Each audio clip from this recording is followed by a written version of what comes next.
Oke, Assalamualaikum warahmatullahi wabarakatuh. Saya Iqmal Maulana Huda dari Program Studi Pendidikan Biologi 2018 akan mencoba menjelaskan bagaimana cara merancang RPP atau Rencana Pelaksanaan Pembelajaran.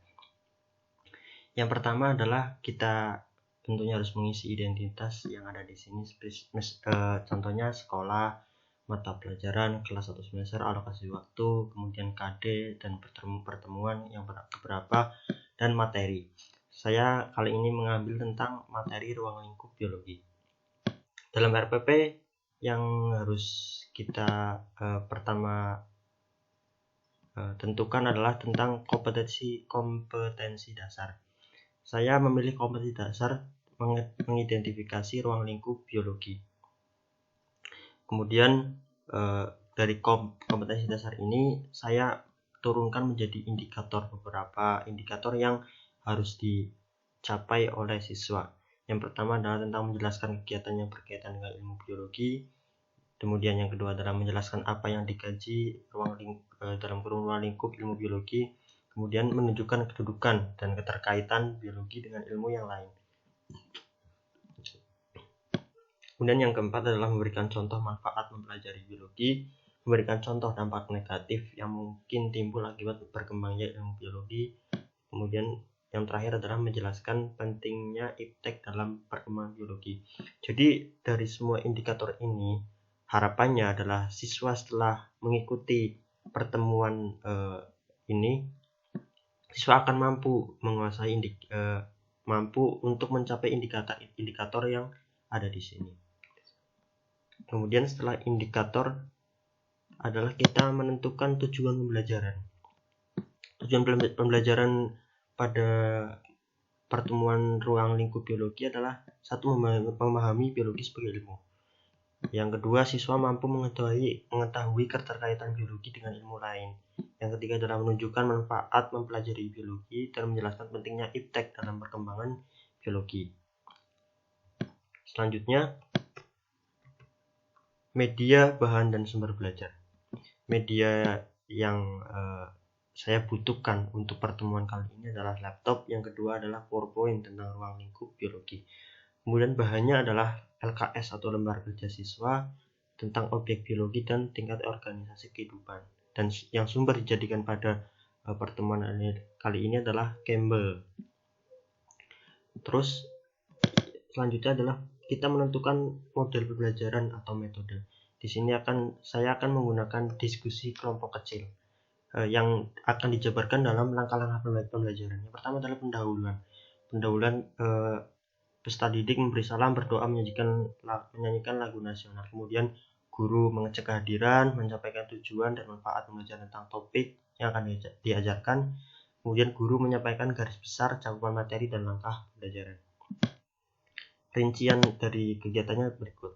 Pertama adalah kegiatan literasi. Peserta didik diberi motivasi dan panduan untuk melihat, mengamati, membaca dan menuliskannya kembali. Mereka diberi tayangan dan bahan bacaan terkait materi manfaat mempelajari biologi. Yang kedua adalah tahap critical thinking. Guru memberikan kesempatan untuk mengidentifikasi sebanyak mungkin hal yang belum dipahami, dimulai dari pertanyaan faktual sampai ke pertanyaan yang bersifat hipotetik. Pertanyaan ini harus tetap berkaitan dengan materi manfaat mempelajari biologi. Jadi misalnya ada siswa yang masih bingung, apa sih untungnya kita mempelajari biologi? Mungkin dari situ sudah ada pemikiran siswa yang kritis tentang apa sih untungnya dari manfaat mempelajari biologi.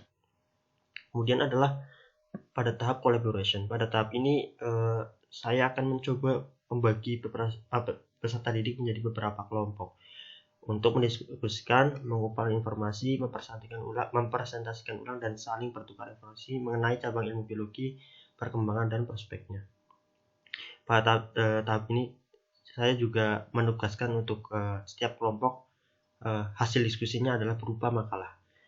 Yang selanjutnya adalah keempat, tahap communication. Peserta didik mempresentasikan hasil kerja kelompok atau individu secara klasikal, mengemukakan pendapat atas presentasi yang dilakukan, kemudian ditanggapi kembali oleh kelompok atau individu yang mempresentasikan. Pada tahap ini communication, setiap kelompok akan diberi waktu untuk mempresentasikan hasil diskusinya ke depan kelas dan dipresentasikan ke teman-temannya. Yang selanjutnya adalah tahap creativity. Guru dan peserta didik membuat kesimpulan tentang hal-hal yang telah dipelajari terkait manfaat mempelajari biologi, metode ilmiah, dan keselamatan kerja. Peserta didik kemudian diberi kesempatan untuk menanyakan kembali hal-hal yang belum dipahami. Setelah semua langkah dicapai, yang selanjutnya adalah penutup. Guru bersama peserta didik merefleksikan pengalaman belajar. Kemudian dari RPP selanjutnya adalah tentang kita menentukan metode penilaian. Dari penilaian sesuai kurikulum 2013, yang pertama adalah aspek kognitif, afektif, dan psikomotor. Dari aspek kognitif, saya menggunakan teknik penilaian tentang tes tertulis dalam bentuk instrumen lembar kerja siswa. Yang kedua adalah afektif, saya menggunakan teknik penilaian observasi sikap siswa selama diskusi. Bentuk instrumennya adalah rubrik observasi sikap siswa. Kemudian yang psikomotor adalah teknik penilaiannya ketika presentasi dari siswa-siswa setelah diskusi pada kelompoknya masing-masing. Bentuk instrumennya adalah rubrik observasi untuk kerja siswa selama presentasi.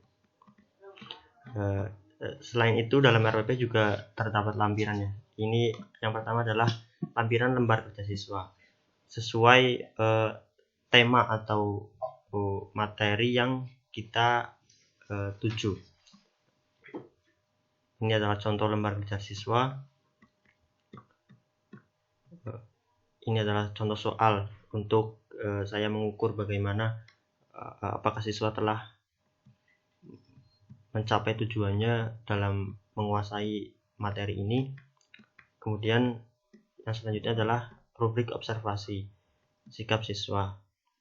Dalam kerja kelompok saya menilai beberapa yang antara lain dari aspek kerjasama, rasa ingin tahu, santun, komunikatif. Kemudian yang terakhir adalah rubrik observasi siswa selama presentasi. Dari presentasi saya menilai dari 4 aspek, yaitu aspek toleran, santun, responsif, dan proaktif. Rubrik peserta seperti ini: toleran, santun, aspek santun.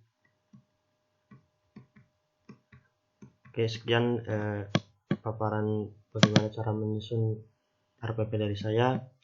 Bila ada salah mohon maaf. Wassalamualaikum warahmatullahi wabarakatuh.